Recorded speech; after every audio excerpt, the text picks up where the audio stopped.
Баршаларыңызға қайырлы күн. Мен бүгін бір жасағаннан өте жұмсақ әрі керемет үлпілдек болып пісетін бауырсақтың жасалу жолымен бөлісетін боламын.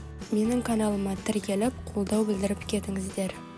Ең алдымен үйлектен өткізіп дайындап алған оның үстіне суымызды, оның үстіне сорпаның майын, яғни ерітіп дайындап қостым. Сіздер кез келген өсімдік майын немесе кез келген сары майды қоссаңыздар болады. Меншікпен жақсылап араластырып алғаннан кейін үстіне аздаған сары су және де бір қасық сметана, яғни қаймақ қостым.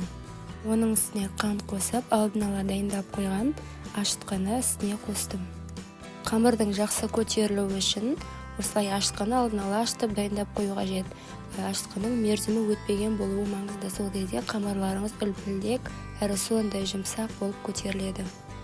Барлығын жақсылап араластырып болғаннан кейін қолға жабыспайтын өте жұмсақ қамыр илейтін боламын. Осылай қамырды жұмсақ етіп илеп алғаннан кейін бетін салафанмен немесе крышкамен жауып 1-2 сағатқа көтерілгенше жылы жерге қалдырамын.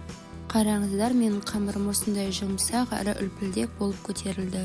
Әрі қарай аздап құрғағын сеуіп, оқтаудың көмегімен орташа көлемде, яғни қатты жұқартпай жаямын. Осылай стаканның көмегімен жайып алғаннан кейін домалақ тәрізді фигура жасап шығамын. Менің каналыма тіркеліп, қолдау білдіріп, лайк басып кетіңіздер.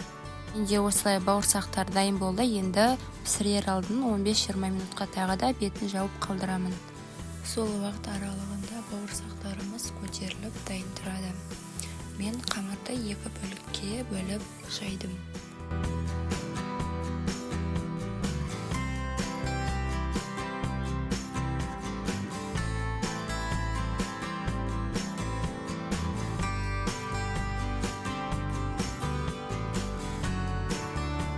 Қызып тұрған табаға өсімдік майын құйып, бауырсақтардың екі жағы қызарғанша жақсылап пісіріп аламын. Бауырсақтар пісіп жатқан кезде осылай үлпілдек болып көтерілуі қажет. Тура осылай жасап көріңіздер, бауырсақтарыңыз осылай үлпілдек болып пісетін болады. Менде осындай жұмсақ әрі үлпілдек бауырсақтар дайын болды. Сіздер де жасап көріңіздер. Менің каналыма тіркеліп, қолдау білдіріп, лайк басып кетіңіздер. Алдағы уақытта пайдалы рецепттермен бөлісетін боламын.